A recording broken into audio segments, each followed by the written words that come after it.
Nah, kita ingin membangun kekuatan politik yang tengah yang kita ingin menghentikan, tidak ada cebong, tidak ada kampret. Karena ini adalah merger atau integrasi dua koalisi, maka kalau misal supaya ini terbangun kekuatan tengah, kalau koalisinya yang satu sudah punya presiden, yaitu Pak Prabowo, maka kalau seandainya wapresnya dari KIP wajar dong. Ternyata sampai hari ini PKB masih belum mau terima. Ya sudah, proses ya dinamika lah. Nanti pada akhirnya kita lihat aja nanti tarik menariknya kayak apa begitu. Kita ingin membentuk koalisi besar, maka nggak usah ada yang mengalah. Kalau Pak Prabowo kan sudah nggak mungkin mengalah karena dia udah 3 kali ikut calon presiden dan wakil presiden, masa mau mengalah lagi jadi calon wakil kan nggak mungkin. Ya karena Pak Erlangga ini belum pernah jadi calon presiden maupun wakil presiden. Kalau koalisi ini bisa terbentuk, oke, kita mengalah nggak apa-apa. Kita menjadi wakil presiden.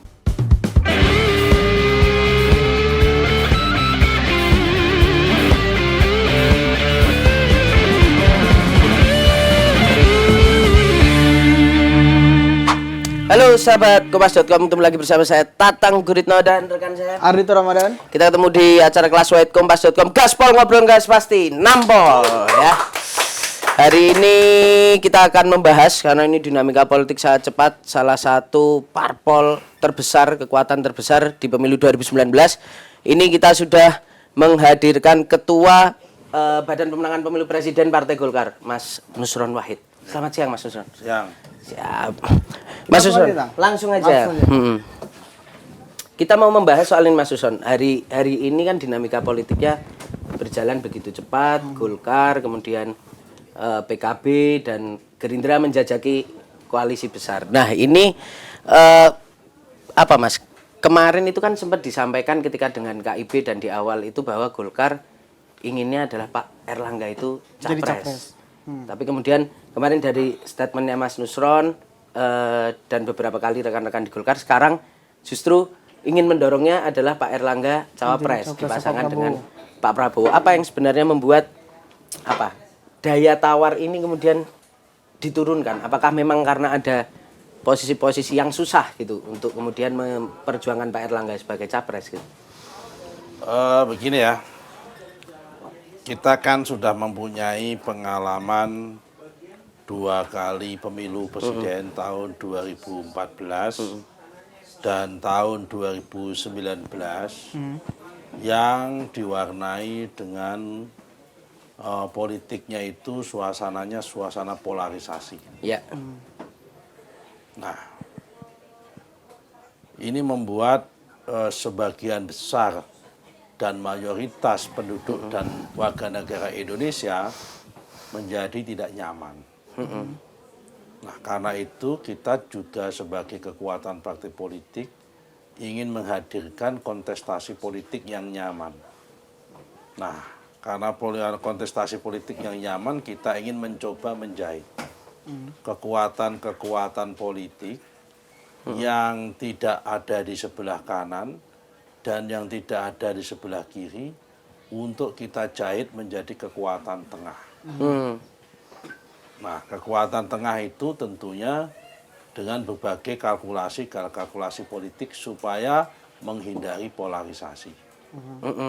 Nah, saat ini kekuatan tengah itu sudah ada 2 blok koalisi. Pertama KKIR, Koalisi Kebangkitan Indonesia Raya, dan yang satu KIB, Koalisi Indonesia Bersatu.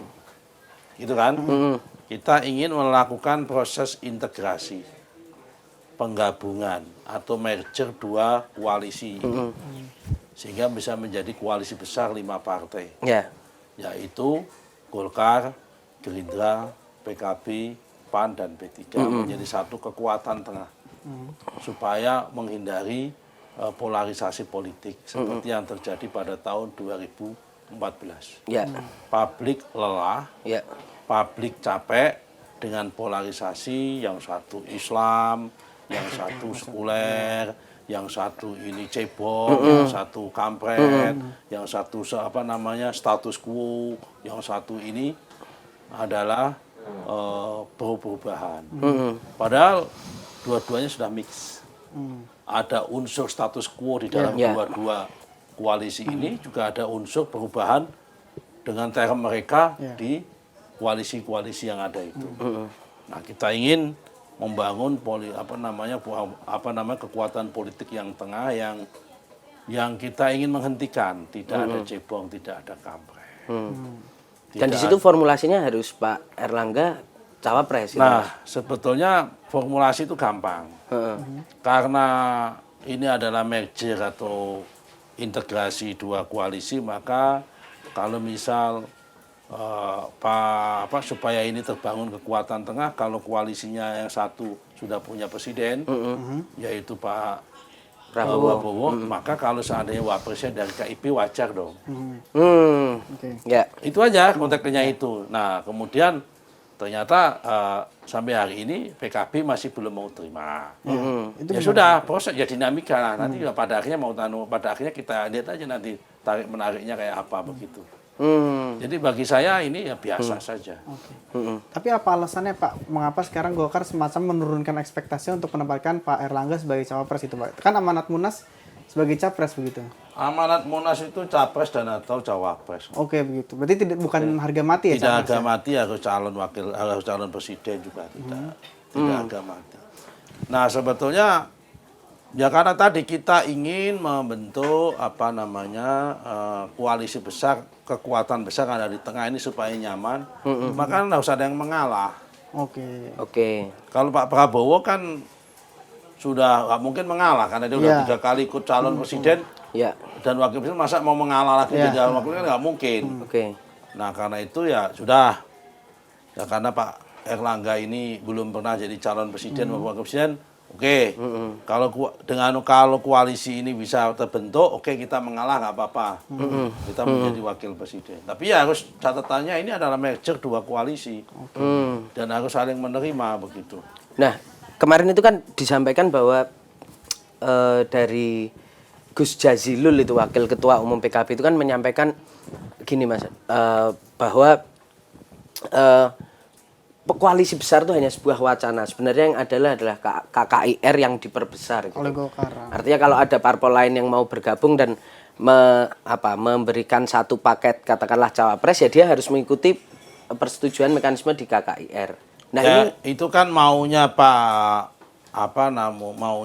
Jazil seperti itu. Dia seakan-akan ingin mengunci bahwa ini adalah hanya Gerindra dan PKB ANSI, yang lain diminta bergabung, kan nggak bisa. Ini mau gabungan dua koalisi kok. Kalau mau gabungan dua koalisi dia nggak bisa pakai menggunakan narasi dan dalil seperti itu.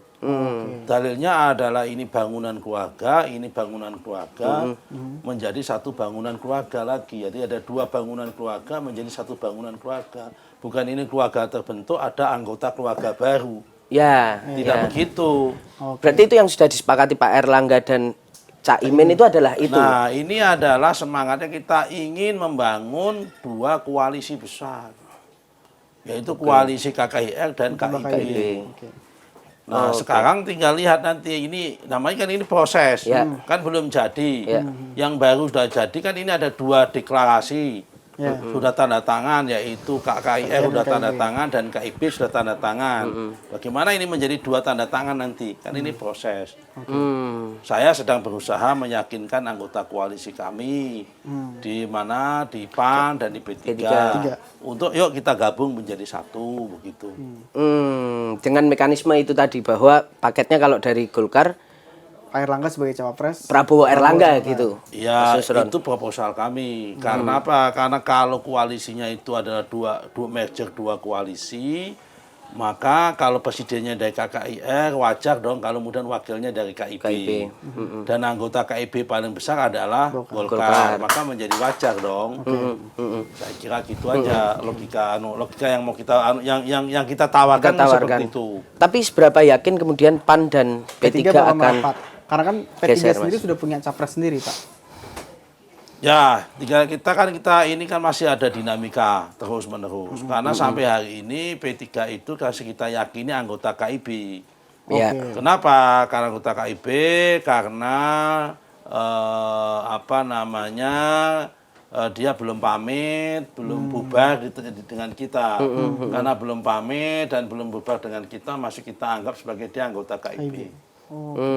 Tapi kemarin P3 menyatakan bahwa kabar-kabarnya PAN juga akan ikut merapat mengusung Ganjar. Ya kan P3 itu bukan juru bicaranya PAN kan.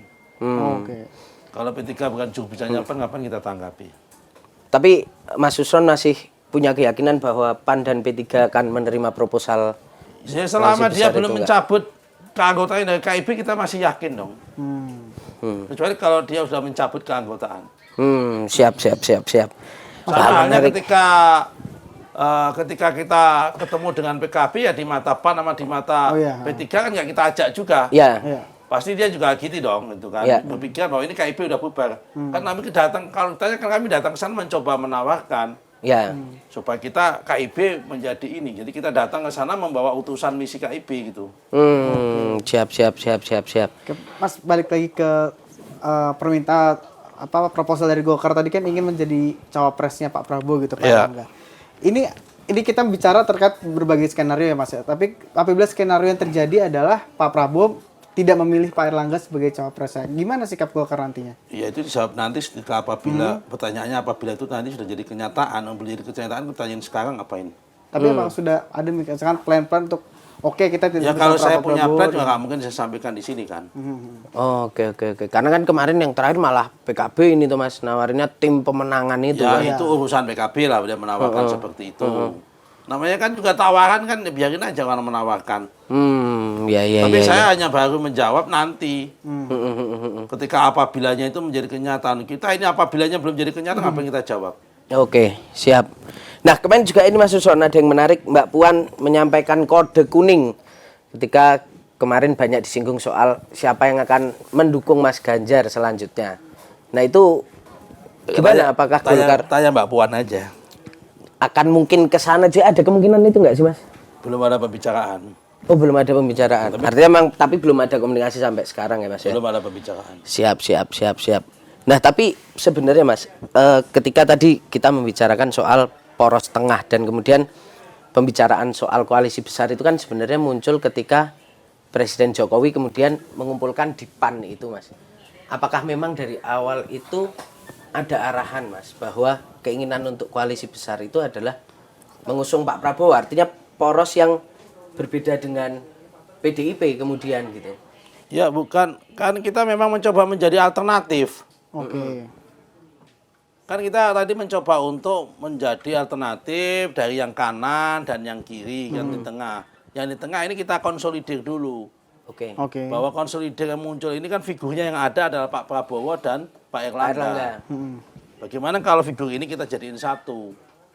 Ini kan logika sederhana ini. Nah, artinya ini menegaskan aja Pak, artinya memang Golkar menutup kemungkinan untuk bergabung ke dua poros yang kanan kiri dan ini Pak Ganjar dan Pak Anies gitu Pak. Iya, begini juga kalau tiba-tiba poros besar ini ternyata mengusung Anies atau mengusung Ganjar kan bisa jadi. Ini belum jadi. Nggak ada kalimat menutup itu nggak ada. Tetapi politik kok menutup itu. Tetapi niatnya nawaitunya mengusung jalan tengah itu ya Pak ya dengan Pak Prabowo dan Pak Erlangga ya. Iya kan usahanya seperti itu. Kan udah berkali-kali saya sampaikan usahanya ke arah sana. Nah, Mas Suson, ketika kemudian kan ini sebenarnya Pak Erlangga ini kan ditawarkan sebagai capres dengan Pak Prabowo. Tapi kenapa apakah tidak ada kemungkinan bahwa Pak Erlangga ini kemudian ditawarkannya justru ke Mas Ganjar gitu? Artinya peluangnya yang dilihat itu kenapa juga nggak menawarkan ke sebelah gitu? Ya kalau itu namanya bukan poros alternatif. Oke. Kita tadi ingin menjadi posisi di tengah. Narasi di masyarakat ini kan antara yang satu ini, yang satu ini gitu kan. Setelah yang muncul ini kita ingin ada di tengah. Nah, kalau menawarkan ke Pak Ganjar atau ke Pak Anies kan namanya bukan alternatif di tengah. Sama aja saya ke kiri atau saya ke kanan. Kita ke kiri atau kita ke kanan. Kan dari awal saya menggunakan narasi bahwa kita ingin ada di posisi tengah.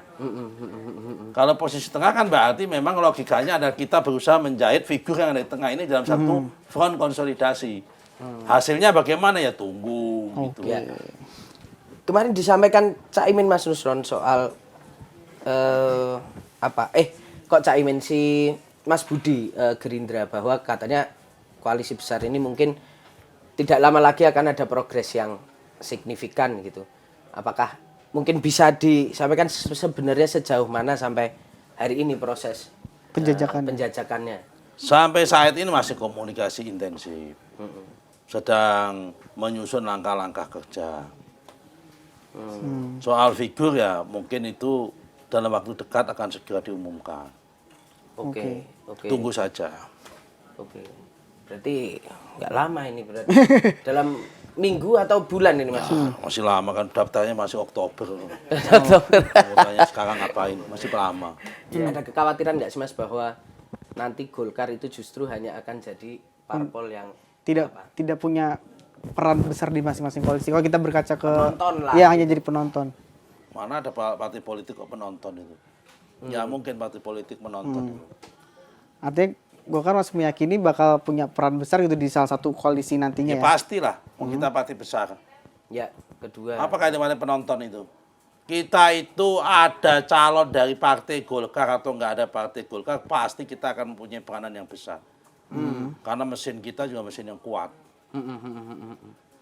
Nah, ini Mas, terakhir. Kemarin Musra kan Pak Erlangga masuk sebagai capres, walaupun di satu sisi survei masih belum keangkat. Seberapa optimis Golkar bahwa Pak Erlangga nanti bisa ikut dalam kontestasi Pilpres? Survei ini kan hanya potret pada hari ini. Masih banyak potensi perubahan di masyarakat. Dan kita lihat bahwa masyarakat itu kan menentukan pilihan banyak yang jauh-jauh hari sudah akan mepet-mepet kan pasti detik-detik akhir pasti banyak perubahan. Ya. Tapi hasil dari musra itu menunjukkan bahwa disitulah Pak Erlangga itu diterima oleh publik, diterima oleh rakyat. Maka menjadi ideal. Kan yang direkomendasikan kan ada 3 kan? Iya. Kalau Pak Ganjar udah diusung sama PDIP, akan menjadi ideal kalau kemudian digandingkan antara Pak Prabowo dengan Pak Erlangga. Ya. Jadi keyakinan itu masih teguh dan kuat. Siap. Begitu. Terima kasih Mas Nusron atas waktunya. Semoga nanti perjuangannya bisa kan hasil. Kita tunggu kabar baiknya dari Golkar koalisi besar. Ya, sama-sama. Siap. Gitu. Terima kasih sahabat kompas.com. Kita bertemu lagi di Gaspol episode selanjutnya. Tetap ngegas dan tetap nampol. Thank you.